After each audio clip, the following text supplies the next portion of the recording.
శ్రీ గురుభ్యో నమః. శ్రీ మాత్రే నమః.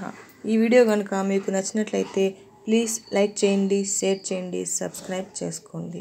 భూదేవి కథ వింటే చాలు భూములు ఇల్లు కొంటూనే ఉంటారు. మనల్ని భరించేది భూదేవి, పంచభూతాత్మకమైనది భూదేవి. ఆమె రుణాన్ని ఎన్ని జన్మలు ఎత్తినా తీర్చుకోలేము. కానీ జీవితంలో ఒక్కసారైనా భూదేవి కథను వింటే చాలు. భూదేవి అనుగ్రహం ఎన్ని జన్మలైనా ఉంటుందని పండితులు చెబుతున్నారు. భూదేవి కథను భక్తి శ్రద్ధలతో వినాలి. భూదేవి కథను వినకపోతే మనం మరణించిన తరువాత స్వర్గానికి వెళ్ళినా నరకానికి వెళ్ళినా అక్కడ నిలబడటానికి కాస్త చోటు కూడా ఉండదు. అందుకోసమైనా భూదేవి కథను ఒక్కసారైనా వినాలి అని పండితులు చెబుతున్నారు. పూర్వం ముసలి అవ్వ తన 4 కొడుకులు కోడళ్లతో నివసిస్తూ ఉండేది. ఆ అవ్వకు దానగుణం ఎక్కువ. అలా దానాలు చేసి చేసి చివరకు తాను చాలా పేదరాలు అయింది. అయినప్పటికీ తన ఇంటి ముందు ఎవరు వచ్చినా ఏమీ లేదని పంపించేది కాదు. తనకు ఉన్న దాంట్లోనే ఎంతో కొంత దానం చేసేది. మరి పెద్ద కోడలికి తప్ప మిగిలిన కోడళ్లకు నచ్చేది కాదు. అవ్వ పెద్ద కోడలికి అత్తగారు అంటే చాలా ఇష్టం. పెద్ద కోడలు అవ్వ ఏమి దానం చేసినా ఒక్క మాట కూడా అనేది కాదు. చాలా మంచిది. ఇక అవ్వ విషయానికి వస్తే అవ్వ కూడా చాలా మంచిది. అందరి కోడళ్లను సమానంగా చూసేది. అయితే అవ్వ చేసే దాన ధర్మాల గురించి, పుణ్యకార్యాల గురించి నారదుడు ధర్మరాజుకు చెప్పాడు. నారదుడు ధర్మరాజుతో ఇలా అంటాడు. భూలోకంలో ఒక అవ్వ నీకు మించిన దాన ధర్మాలు చేస్తుంది. దానికి కారణంగా ఆమెకు పదవిని ఇవ్వవలసిన పరిస్థితి రాబోతుంది అని పుల్లవేస్తాడు నారదుడు. ఆ మాటలు విన్న ధర్మరాజు, ఏంటి నాకన్నా అవ్వ ఎక్కువ దానాలు చేసిందా? ఎవరామె? ఆమె ఎవరో తెలుసుకొని ఆమె తనకంటే ఏం విషయంలో గొప్పదో తెలుసుకోవాలని ధర్మరాజు స్వయంగా భూలోకానికి వస్తాడు. ధర్మరాజు సామాన్య మానవ రూపంలో ఒక పేదవాడిగా ఆ అవ్వ గ్రామంలో తిరగడం ప్రారంభించాడు.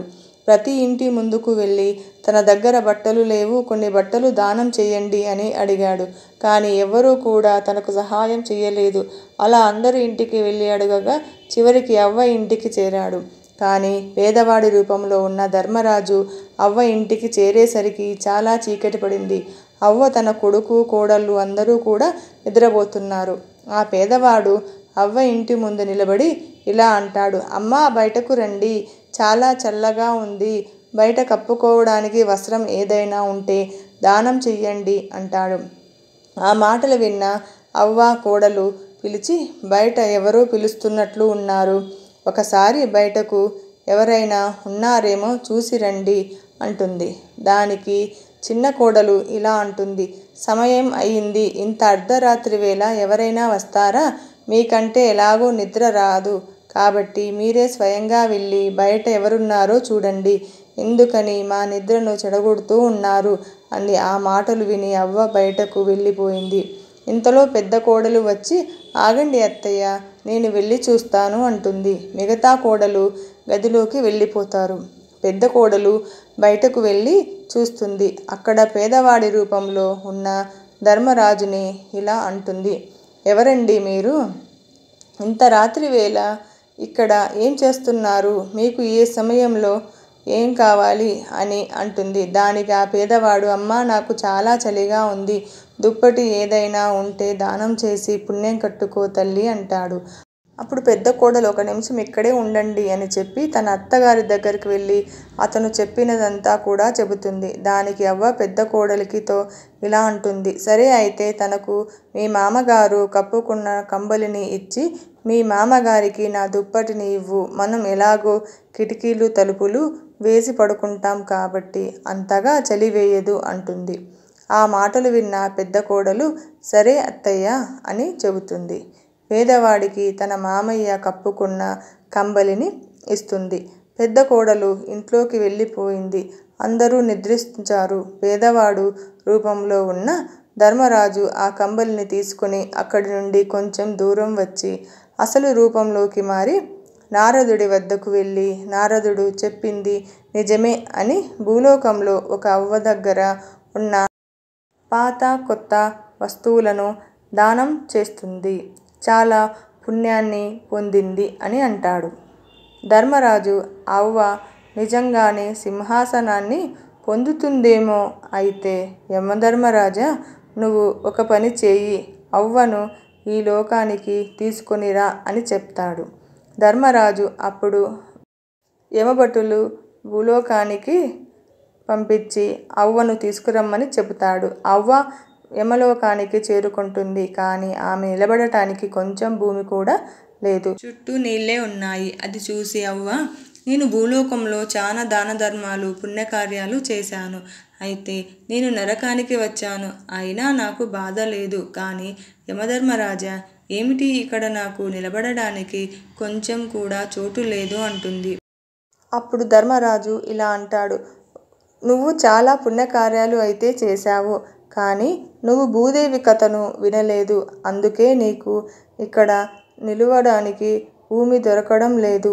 ఇక్కడనే కాదు, నువ్వు స్వర్గానికి వెళ్ళినా కూడా అక్కడ కూడా నీకు నిలబడడానికి భూమి దొరకదు అని ధర్మరాజు అవ్వతో చెబుతాడు. యమధర్మరాజా, మీరిద్దరు పుణ్యాత్ములు కదా, అయితే నాకు సహాయం చేయండి. నేను నా కాళ్ళ కింద భూమి లేకపోతే నేను ఎలా నిలబడతానో నాపై జాలి చూపించండి అంటుంది. అవ్వ మాటలకు ఆమె చేసిన దాన ధర్మాలను గుర్తు తెచ్చుకున్న యమధర్మరాజు ఇలా అంటాడు, మీరు బాధపడకండి. మీకు నేను 7 రోజులు గడువు ఇస్తున్నాను. మీరు భూమి మీదకు వెళ్ళిన తర్వాత 6 రోజులు భూదేవి కథను వినాలి. 7వ రోజు తిరిగి ఇక్కడికి రావాలి అని చెప్పి అవ్వను భూమిపైకి పంపిస్తాడు. చివరికి ఒక షరతు పెడతాడు. భూమిపైకి వెళ్ళిన తర్వాత క్రమం తప్పకుండా 6 రోజులు భూదేవి కథను ఒక బ్రాహ్మణుడి ద్వారా వినాలి. అలా అయితే నీకు ఇక్కడ నిలబడడానికి భూమి లభిస్తుంది అని చెబుతాడు. అక్కడ భూలోకంలో అవ్వ చనిపోయింది అనుకుని ఆమెకు దహన సంస్కారాలు చేయడం ప్రారంభించారు. ఈలోపే అవ్వ లేచి తన కొడుకులతో, నన్ను ఎక్కడికి తీసుకుని వెళ్తున్నారు? నేను ఇంకా చనిపోలేదు అంటుంది. ఆ మాటలు విని 4 కొడుకులు కోడళ్ళు ఆశ్చర్యపోతారు. ఆ తర్వాత అవ్వకు క్షమాపణ చెప్పి ఇంటికి తీసుకుని వెళ్తారు. చనిపోయిన అత్త తిరిగి రావడం చూసి 4 కోడళ్ళకి మతిపోతుంది. పెద్ద కోడలు చాలా సంతోషిస్తుంది. మిగిలిన 3 కోడళ్ళు ఇలా అనుకుంటున్నారు, ఆవిడ అంత త్వరగా ఎందుకు చస్తుంది, మనల్ని చంపుతుంది గాని అని అనుకుంటారు. ఊరిలోని వారంతా కూడా ఆశ్చర్యపోయారు. వీరి కుటుంబాన్ని చూసి హేళన చేస్తారు. ఆ తర్వాత అవ్వ తన 4 కొడుకులు కోడళ్లను పిలిచి, నేను ఇంకా 7 రోజులు మాత్రమే భూమి మీద ఉంటాను. నిజానికి నేను రాత్రే చనిపోయాను అని చెప్పి యమలోకంలో జరిగిందంతా కూడా చెప్పి తనను భూమి మీదకు రావడానికి గల కారణం కూడా చెప్పింది. అవ్వ మాటలు విన్న కొడుకులు కోడళ్ళు, పెద్ద కోడలు తప్ప ఈ వీడికి పిచ్చి పట్టిందా ఏమిటి, ఏదో పీడకల వచ్చి ఉంటుంది, దానికి ఇంత పెద్ద పంచాయతీ పెట్టాలా అంటారు. కొడుకులు కూడా ఈమె మాటలు వినలేదు. అప్పుడు అవ్వ, దయచేసి నా మాట నమ్మండి. ఇంకో 7 రోజుల్లో నేను మళ్ళీ చనిపోతాను. నేను 6 రోజులు క్రమం తప్పకుండా భూదేవి కథను వినాలి. నాకు సహాయం చేయండి అని ప్రాధేయపడింది. దానికి పెద్ద కోడలు ఇలా అంటుంది, అత్తగారు చెప్పేది నిజమైనా అబద్ధమైనా ఏమవుతుంది, భూదేవి కథ వింటే పుణ్యమే కదా అంటుంది. పెద్ద కోడలు తన భర్తను పిలిచి, మీరు వెంటనే వెళ్ళి ఒక బ్రాహ్మణుడి పిలిచి రండి అంటుంది. మిగిలిన 3 కోడళ్ళు చేసేదేమీ లేక చూస్తూ ఉన్నారు. చిన్న కోడలికి మాత్రం తన అత్తపై తోటి కోడళ్లపై కోపం రోజు రోజుకు పెరుగుతోంది. బ్రాహ్మణుడు ఇంటికి వచ్చి భూదేవి కథలను ఇలా చెప్పాడు, మనల్ని భరించేది భూదేవి, పంచభూతాత్మకమైనది భూదేవి. ఈమె రుణాన్ని ఎన్ని జన్మలు ఎత్తినా తీర్చుకోలేము. అసలు భూమిని ఎలా పూజించాలి అంటే, కనీసం అమ్మా, నా పాద ఘట్టనాలతో నిన్ను బాధపరిస్తే క్షమించు అని నమస్కరించుకోవడం అయినా చేయడం మన ధర్మం. ఉదయాన్నే నిద్రలేవగానే ఉత్తరముఖంగా నిలబడి భూదేవిని 2 చేతులతో తాకి నమస్కరించాలి. ఆ తర్వాతనే దైనందిన కార్యక్రమాలు మొదలుపెట్టాలి. ఒకానొక కాలంలో భూమి పాపబాధల వల్ల అధికంగా క్షీణించింది. ఈ సమయంలో హిరణ్యాక్షుడు అనే రాక్షసుడు భూమిని అపహరించి పాతాళ సముద్రంలో దాచిపెడతాడు. అతను భూమిపై రాజ్యం చేయాలనే ఆశతో భూదేవిని ఒడిసిబట్టి సముద్రంలో ముంచివేశాడు. భూమి బాధను గమనించిన దేవతలు మరియు ఋషులు భగవంతుని వద్ద శరణు పొందుతారు. వారి ప్రార్థనలకు స్పందనగా విష్ణువు వరాహ అవతారం స్వీకరించాడు. వరాహ అవతారాన్ని ధరించి సముద్రంలోనికి దిగి హిరణ్యాక్షునితో ఘోరమైన యుద్ధం చేశాడు. యుద్ధం చాలా కాలం పాటు కొనసాగింది. హిరణ్యాక్షుడు మహాశక్తివంతుడైనప్పటికీ భగవంతుని ముందు నిలవలేకపోయాడు. చివరకు విష్ణువు తన తిరుగులేని చక్రాయుధంతో హిరణ్యాక్షుని సంహరించాడు. అనంతరం భూదేవిని తన 2 దవడల మధ్య మోసుకొని భూమిని తన స్థానంలో ప్రతిష్ఠించాడు. ఈ రక్షణ తర్వాత వరాహుడు భూమిని వివాహం చేసుకున్నాడు మరియు వీరికి మంగళ అనే కుమారుడు జన్మించాడు. హిరణ్యాక్ష ప్రభావం కారణంగా భూమికి అసురులు, నరకాసురులు కూడా జన్మించారు. నరకాసురుని వధించడంలో సహాయం చేయడానికి భూమి కృష్ణుడి భార్య సత్యభామగా జన్మించింది. భూదేవిని లక్ష్మీదేవి యొక్క ఒక అవతారంగా భావిస్తారు. క్షీరసాగర మథనంలో మహాలక్ష్మి మరియు భూదేవి 2 భిన్న స్వరూపాలుగా ప్రాప్తమయ్యాయని పురాణాలు చెబుతున్నాయి. వైష్ణవ సాంప్రదాయంలో భూమిని లక్ష్మితో పాటు విష్ణువు యొక్క ద్వితీయ భార్యగా కూడా చెప్తారు అని బ్రాహ్మణుడు చెప్తాడు. అలా క్రమం తప్పకుండా అవ్వ ఇంటిలో 6 రోజులు భూదేవి వ్రత కథను చదివించారు. ఇక 7వ రోజు ఉదయాన్నే అవ్వ నీటితో నింపిన చెంబును, దారమును, 5 రూపాయలను తీసుకొని కొడుకు, కోడళ్లను పిలిచింది. మీరందరూ కలిసి నాతో రావి చెట్టు వద్దకు రండి. అక్కడ భూదేవి కథను చివరిగా విందామంటుంది. ఈ రోజు నేను మీ అందరికీ విడిచి వెళ్ళిపోతాను. రేపు తెల్లవారేసరికి ఈ లోకాన్ని వదిలేస్తున్నాను అని చెబుతుంది. ఆ మాటలు విని కొడుకు, కోడలు ఏమీ మాట్లాడరు. నిస్సహాయంగా చూస్తూ ఉంటారు. బ్రాహ్మణుడు, అవ్వ, తన 4 కొడుకు, కోడళ్ళు రావి చెట్టు వద్దకు భూదేవి కథ వింటారు. కథ పూర్తయిన తర్వాత అవ్వ లేచి తనతో తెచ్చుకున్న నీటిని రావి చెట్టు మొదట్లో పోసి కోడళ్లకు దారం ఇచ్చి చెట్టుకు కట్టమని చెప్పింది. అమ్మ భూదేవి, నేను చేసిన ఈ వ్రతాన్ని స్వీకరించు. నేను చేసిన పాపాలను క్షమించు. నాకు నిలబడడానికి భూమిని ఇవ్వు అని భూదేవిని మొక్కుతుంది. అందరూ కలిసి ఇంటికి వెళ్తారు. అవ్వ తన కోడలితో ఇలా అంటుంది. ఈరోజు నా చివరి రోజు. నాకు ఇష్టమైన వంటలు చేసి పెట్టండి. నేను ఆనందంగా ఇక్కడి నుండి వెళ్ళిపోతాను అంటుంది. దానికి చిన్న కోడలు ఇలా అంటుంది. ఏమైందని నీకు ఇష్టమైన వంటలు చేయాలా?